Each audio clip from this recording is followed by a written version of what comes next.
It's usually the animals that die first. In this region, inhabited largely by ethnic Somalis, the goats, cows and camels have already perished. After that, children are often not far behind. In eastern Ethiopia, over 5 million inhabitants live as nomads, moving across the land with their animals.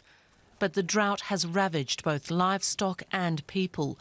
The luckier ones, about 4,000 people, have made their way to Kebri Daha, a temporary settlement managed by UNICEF.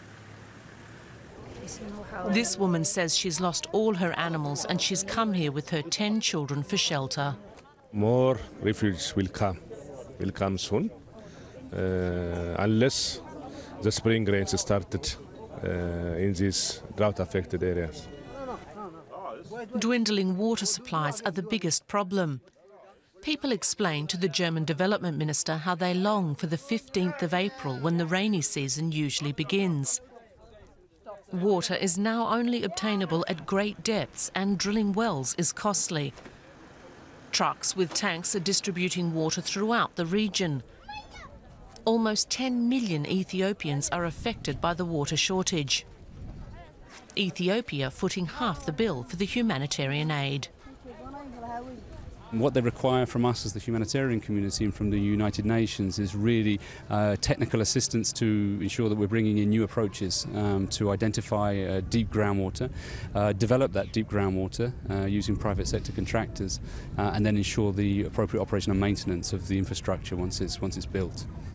The last time drought struck the country, Ethiopians learned the importance of proactive measures such as soil conservation and the recovery of grazing areas.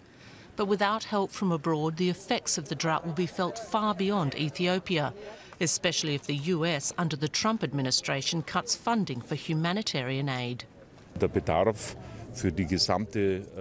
Given this dramatic situation, this whole zone on the Horn of Africa needs 4 billion euros, but just 1 billion is available so far. That means emergency provisions for families will soon run out because we, the wealthy industrialised countries in Europe, aren't prepared to show more solidarity and help out. Müller is especially concerned when he sees medics measuring children's upper arms. A yellow band means a child has a chance of survival. A red band means the child's malnutrition is life-threatening.